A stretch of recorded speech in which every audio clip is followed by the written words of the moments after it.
How do I package my life's wisdom?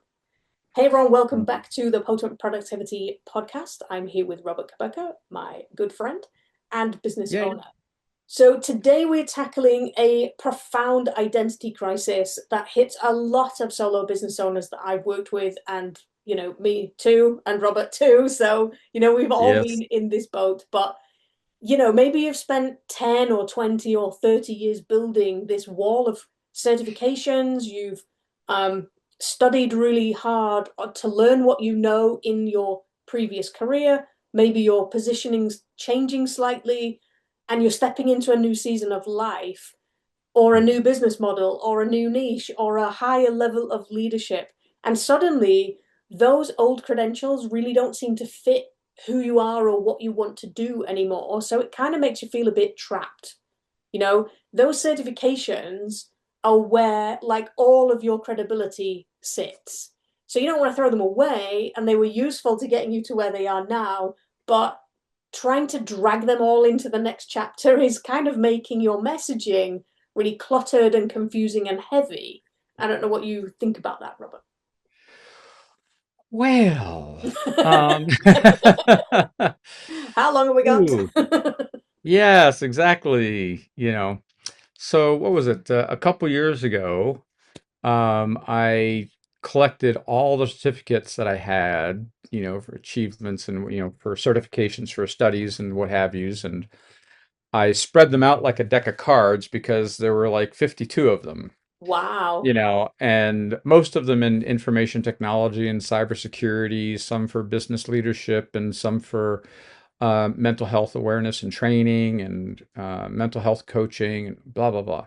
And so like me smiling with others, and, for a long time, it's like I was taught, that having a bachelor's degree is who you were. What do you want to be when you grow up? Well, you have to be something. You're nothing without a degree.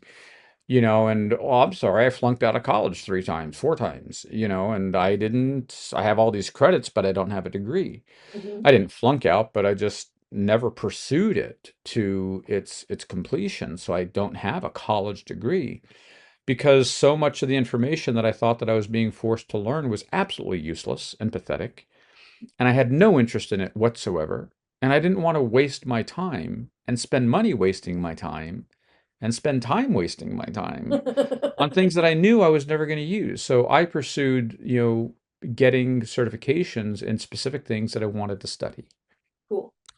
But still it was all about my identity. Oh, I got my first certification and now I'm, and then oh, I need another one and then I need more. And it's like, and so it really became, again, identity crisis related to feeling like a fraud, and I am not worthy in other people's eyes unless I have proof and validation and certifications and blah, blah, blah, blah, blah, blah, blah, blah, blah, blah, blah.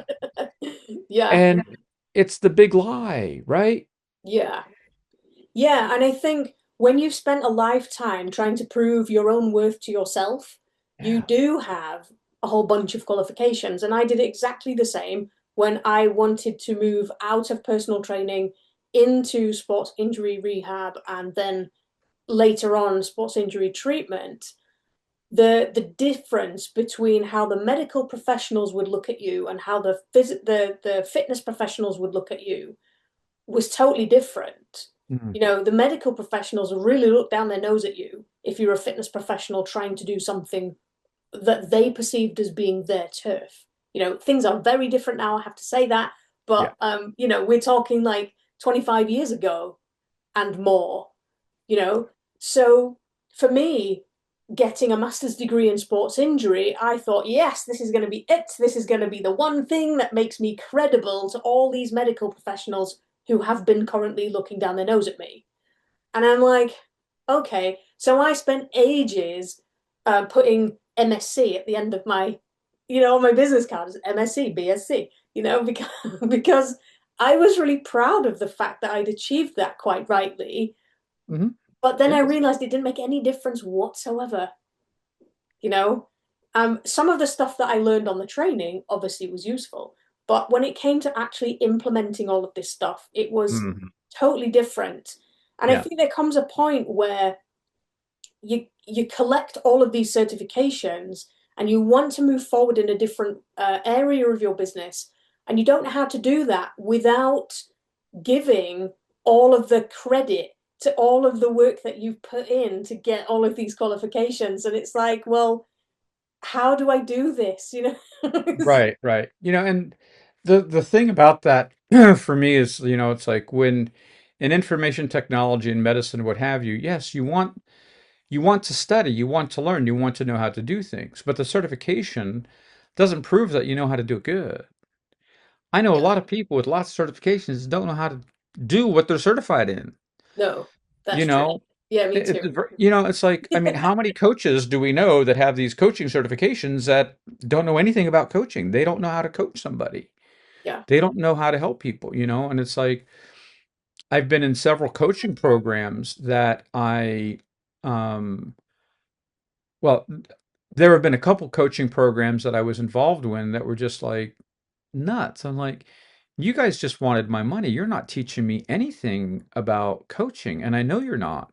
Hmm. You're just kind of providing gobbledygook and just being very vague, et cetera, et cetera. And it's like, I'm sorry, but I'm trying to take my career seriously because I want to genuinely serve other people. I want to genuinely help them. And so I had to search out and seek those um, courses that were going to give me what I felt was credible to me. Yeah. So the credibility works both Yeah. ways.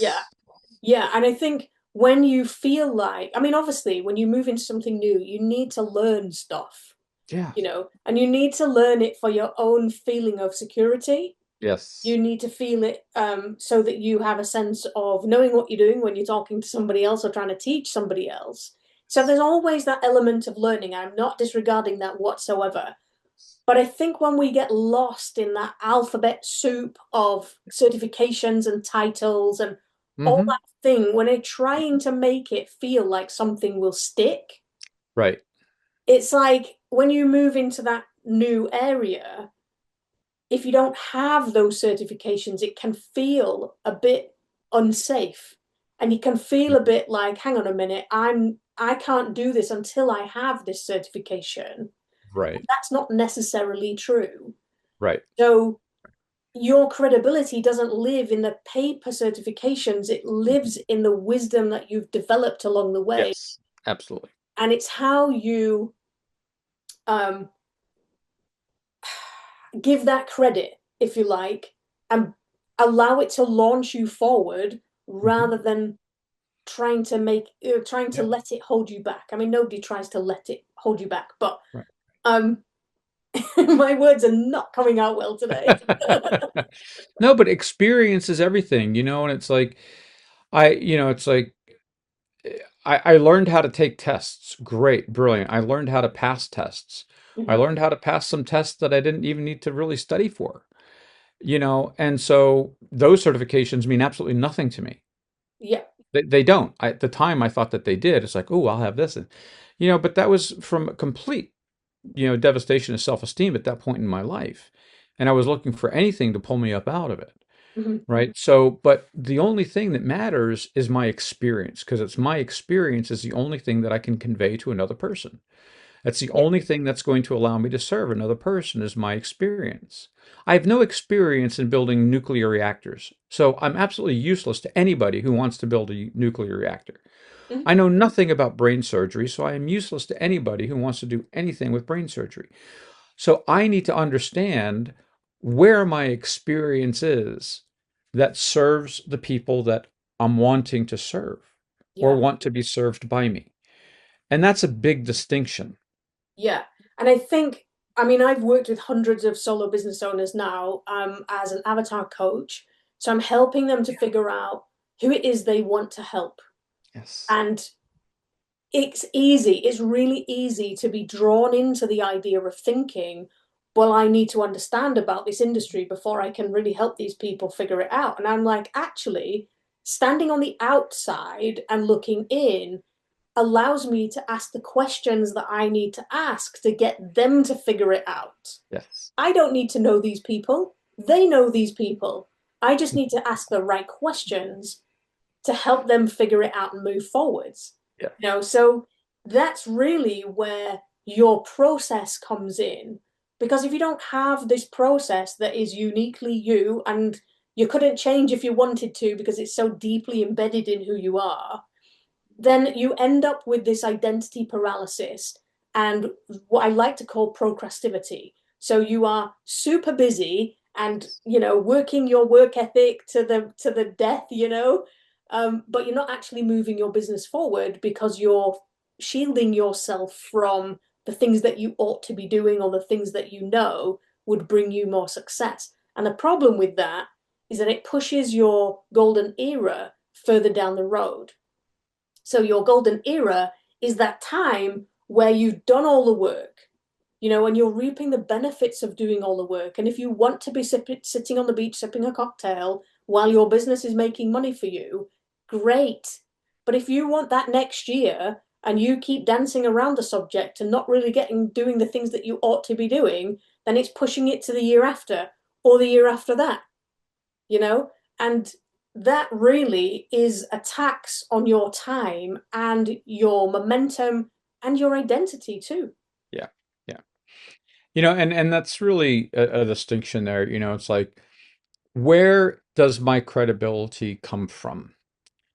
And not to go to the depths of self-esteem or what have you, but if we look at this from a practical level of what we're bringing to our clients, you know, where does my credibility come from? My credibility comes from my experience, you Absolutely, yeah. know, and again, I'm maybe I'm repeating this, I'm not sure, but if I don't have experience in something, I'm not credible, Yes, validly credible. but at the same time, you don't need to give your whole resume to somebody. No, You exactly. Yeah. just need to Yeah. know how the lessons you learned from doing it yourself or watching other people do it or coaching other people through it Yes. applies to how you're moving forward. Yes. And so it's the experience of life, not necessarily the experience of that thing, Hmm. you know?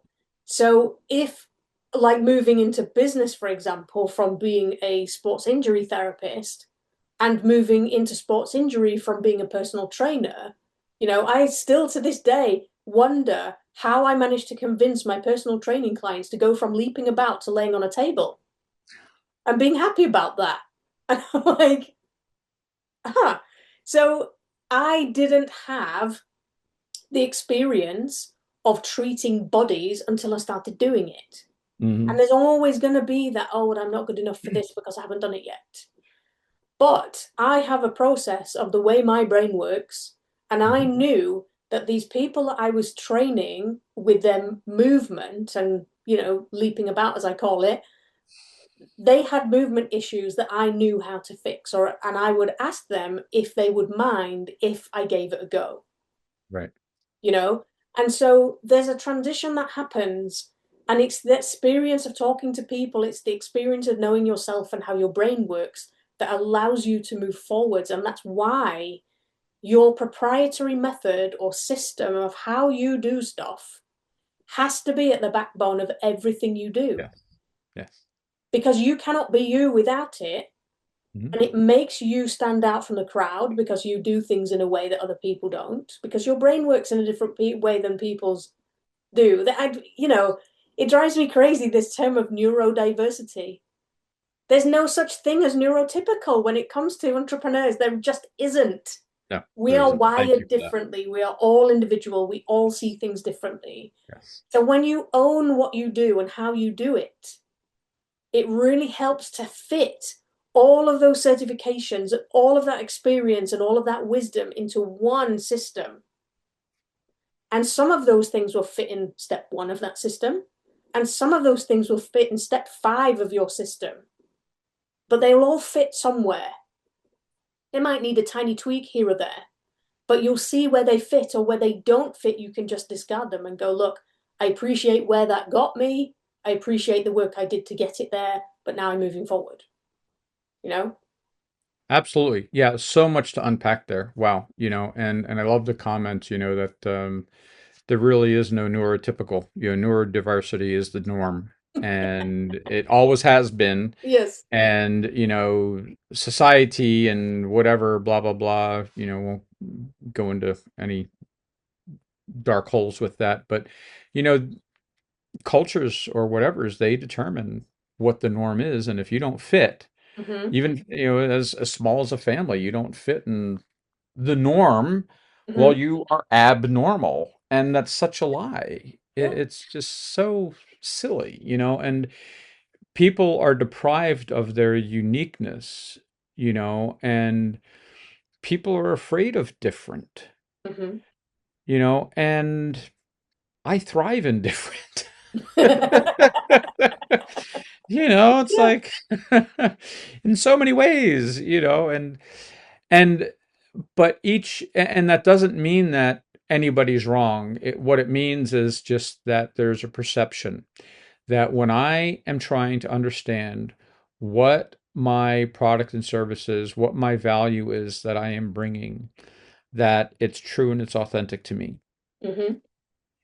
and that I don't have to become somebody else, to be somebody because, well, by golly, everybody else is taken. So all that's left is me. Yes. Why would I want to be somebody else? Well, I can't be somebody else. They're taken, Yeah. And but we're misled in so many ways, and we get this idea that in order for me to become somebody, I have to become somebody other than I am. And it's like, Mm. well, that's such an oxymoron, if that's even the right word to use, but it's idiotic. Well, yeah. Yeah. And, You know, I think people lose sight of who they are and what they're doing when they have all these qualifications and they have a plethora yeah. of different ways that they could talk about what they know. Hmm. And when you don't have that structure, that method, that framework to put those things into, Yeah. it becomes really chaotic, it becomes really distracting, it becomes, like you'll start, I don't know, creating a course and then second guess yourself and stop doing it and then go back and start a new one. And oh, and I could do a training on this and I could write a book on that. And Stop we have, talking about me. yeah, we've all done it.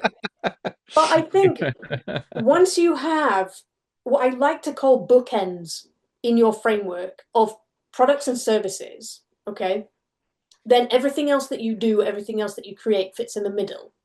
Okay, so when I say bookends, I mean one thing at either end of the scale.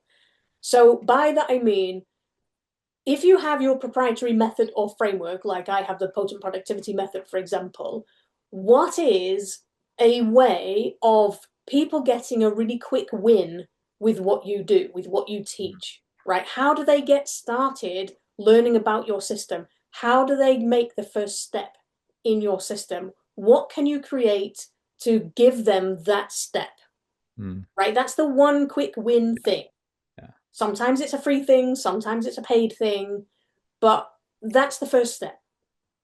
Then the training, even if you outline it in your head or on paper or on the cloud or in your phone or wherever, if you know what the complete transformation training would be to take somebody from not knowing about you to the result they want that your training delivers through your process, then everything, so you've got bookends, then you've got one at the beginning and one is the entire thing. And then anything and everything you create in the middle fits into that framework. So every book you write is a section of that framework. Mhm.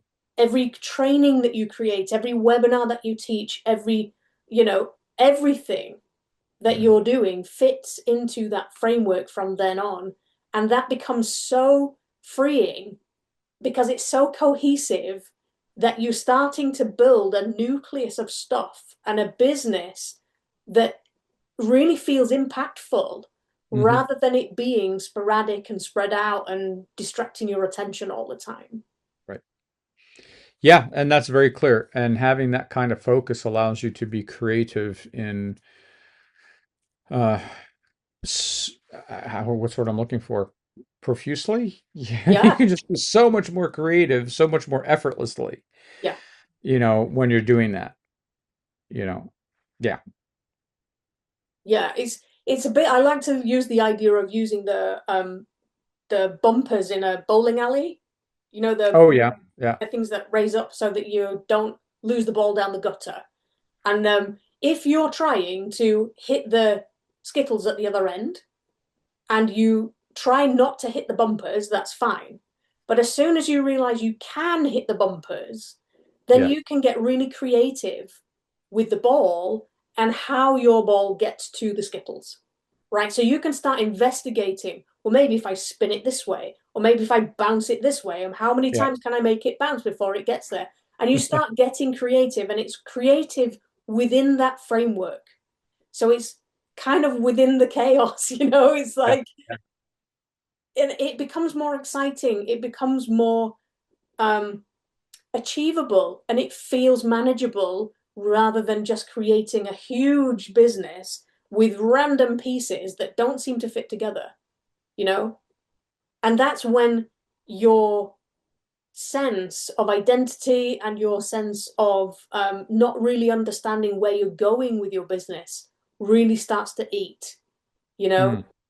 So if we can keep everything cohesive and within this framework that we're creating, then it's everything becomes a lot more streamlined.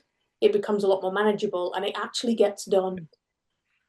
It does, and that is what helps us feel credible, valid, experienced, of service, etc. Hmm. That's where it all comes together, and we are able to feel more than confident charging whatever we feel we need to charge for our product and service. Exactly. We are absolutely positively delivering 100% value.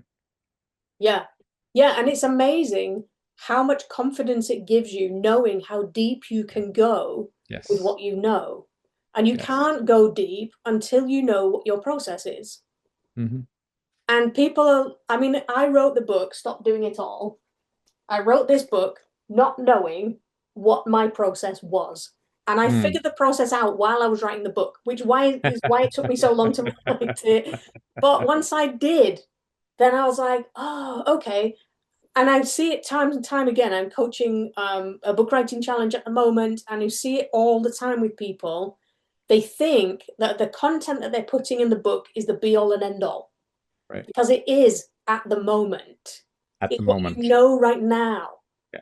But when you use that book or that training as your framework, as the backbone of your business, and people start asking you questions about it in each individual section of the book or in the framework that you have developed, then you start going really deep Yeah. and you surprise yourself at how much you didn't realize that you thought or you knew, and then it all starts coming out, and Yes. then all of a sudden this book that you thought was the be all and end all, actually it's just the skimming the surface, Yes. you Yes. know and Yeah. that's great in a way because it gives people an entry level way of learning about you, but then you become so much more in Yeah. who you are and what you know and how confident you are in who you are and what you know, that it's surprising how much of an expert you really are that you Yeah. just didn't know. And it's important to highlight too that, what you said, it's like, you discovered your process while you were writing your book. And it's important to note that it's not that you or I are telling our audience what their process is, because it's not. I mean, every single one of us has our own way of doing things because we have our own way of seeing the world and our own way of seeing how we serve other people, etc. Mhm. So my process is unique to me. Your process is unique to you and our audience. And it's really the best gift you can give yourself is to start to explore and discover what your process is so you're not feeling like you're reinventing the wheel every single time that you're trying to do something. Yeah. That is what is so depleting. What I found so depleting early on is that I always felt like I was reinventing the wheel every time I wanted to do something. Now it's like, oh, wait, no, now I know how to write a book, and after I wrote my first book, that took me several months. And then I wrote my second book within, I don't know, 4 weeks, within a month, I wrote my second book because it's like, I know what my process, I know what works for me, and it's Yeah. like, and I'm not afraid anymore because I did it, and then, Yes. and now it's like, I know what my process is, Hmm. to create something, to do something, whether it's, art or music or TV or film or, a course or a webinar, whatever it is. And I'm allowed to change that process. I'm allowed to tweak it. I'm allowed to evolve it Hmm. because as I evolve, my process is naturally going to change. But what's important is, like you said, I'm repeating what you said, understanding my process allows me to not worry about the process, but to focus on the creation and the content. Yeah, exactly. And that's why we spend 8 weeks walking you through this process in the academy training. Because without these foundations, they are what I call foundational rocks. And Hmm. without them, you are building your business on sand, Yeah. and it will fall down. And I've seen it so many Yeah. times now. Doesn't matter how successful businesses are, eventually the cracks start to show, and you have all these symptoms of all these supposed problems that are actually just coming down to these foundational rocks. And if we Right. solidified our answers to the 5 questions that we've been talking about over the last few weeks, then these problems that appear in lots of businesses don't happen. Right. You know, That's yeah. yeah. Brilliant. Brilliant. So So I'd love to hear from our audience, what's your process like? What works for you? What do you know absolutely doesn't work for you if you don't know what does work for you? Sometimes we have to find out what doesn't work for us and get clear about that, yeah, to find out what does. So whatever it is, let us know what you experience with your process, what's working, what's not working, etc. We'd love to hear that. We'd love to have that conversation. yeah. And don't forget, you can get a free copy of my Stop Doing It All book and a companion workbook and a 5-day email intensive sequence to help you move forwards with exactly this Ooh, problem. If you go to potentproductivitypodcast.com, you can download my free primer. So that's absolutely worth doing if you're absolutely. feeling a bit lost in this whole process. Absolutely. Cool. So, what is your biggest takeaway from today, Robert? Oh, so many. Yeah, like I guess I am not my credentials. Ugh, Yeah, yes, yes, yeah. I think for me, it is having that process as a backbone. If you don't have that, your business will just fall down, you know, right, and right. it's so much easier then to compartmentalize everything that you've learned and, Yeah, fit it in and see yeah, where, yeah. your experience and wisdom can really help people with what you're trying to help them with. So, Lovely, yeah. beautiful. Thanks so much for your time, Robert. It's always a pleasure. Absolutely. And don't forget to subscribe, like, share, comment. Please do. Yeah. And we'll see you on the next episode. Bye for now. Cheers. Welcome to the Potent Productivity Podcast, where we pull back the curtain and dive into the real emotional journeys behind entrepreneurship. We're your hosts, Sarah And Robert. And we know that building a business isn't just about crushing your to-do list or chasing overnight success. It's about navigating the ups and downs and unexpected turns that come with following your passion. We're not here to sell you easy wins or rehearse the same tired success stories you've heard 1,000 times. We're here to talk about the moments when enthusiasm is buried beneath a mountain of tasks, when self-doubt creeps in, and when you're not sure where your road leads next. So each week, we'll share raw conversations, real lessons, and practical strategies to help you reconnect with your creativity, build resilience, and rediscover what excited you about your business in the first place. If you're ready for honest talk, community, and actionable inspiration, you're in the right place. Let's get real. Let's reclaim your potent productivity together.